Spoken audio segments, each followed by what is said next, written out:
बाबा जी सरकार के पास जब भी कोई शख्स आता था वो उन्हें एक ही सबक देते थे। वो सबक होता था अल्लाह समद, अल्लाह बेनियाज है।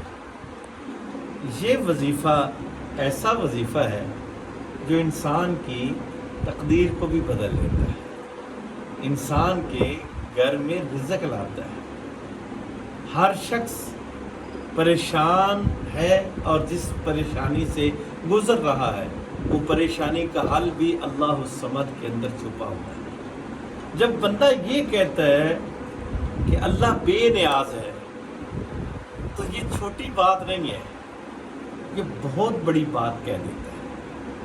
आप अंदाज़ा करें, और ये ऐसी सूरत के अंदर ये वजीफ़ा है जो सूरत तौहीद की जड़ है, जिसके अंदर तौहीद ही तौहीद को बयान किया गया। सूरत इखलास क्या कहता है अल्लाह? कुल हुवल्लाहु अहद अल्लाहुस समद लम यलिद वलम यूलद वलम यकुल लहू कुफुवन अहद।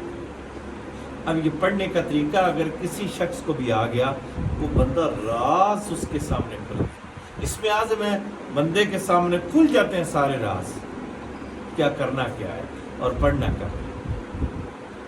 शख्स पढ़े नमाज चाश्त सूरज निकलने के बाद 2 नफल पढ़े, और इन 2 नफलों का इतना सवाब है हज और उम्रे का, और अगर गुनाह इतने ज़्यादा हैं समुंदर की झाग के बराबर भी हैं तो उसके गुनाह अल्लाह माफ़ फरमा देते हैं। अब जब आपने 2 रकातें नमाज पढ़नी है, पढ़ने के बाद इसको 1000 मरतबा अल्लाह समद आप पढ़ें और फिर दुआ मांगें।